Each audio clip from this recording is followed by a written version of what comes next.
This is lesson 7.1, what we did today here in class, where we find part of a group. What we're doing is we're multiplying fractions by whole numbers. So today we use models that help us solve the problems. We made arrays, and they helped us solve these multiplication problems. So the problem we're going to be solving today is 4/5 times 20. The steps we have to solve this are right here. And step number 1 is we're going to take the denominator and make rows with it. So then whatever number our denominator is, that's how many rows we have. So this is the first step to making our array. So our denominator is 5. So our denominator equals rows. So we're going to have 5 rows. So 1, 2, 3, 4, 5. Okay, so I'm just going to make my arrow right here. Denominator equals 5. Next step, we're going to make the array with denominator and the whole number. So what I mean by that is our array is going to equal 20. So if we have 5 rows, what times 5 equals 20? How many columns do I need? I need 4, because 5 times 4 is 20. Don't get confused. This has nothing to do with this numerator right here. It just happens to be that they're the same number. But we need 4 total columns to make this array. So right now we have 5 dots and we have 5 rows and 1 column.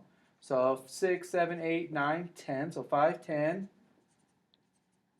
15, 20.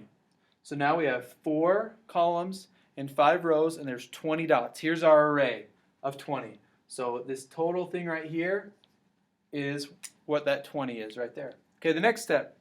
Our numerator equals the number of rows to circle. So our numerator is 4. So we're going to circle 4 rows. So 1, 2, 3, 4. There's our 4 rows.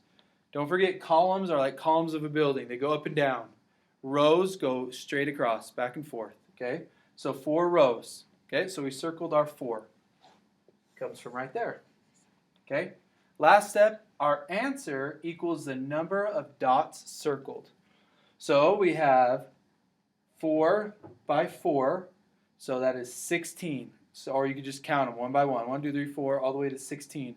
16 dots are circled. So our answer of 4/5 times 20 is 16.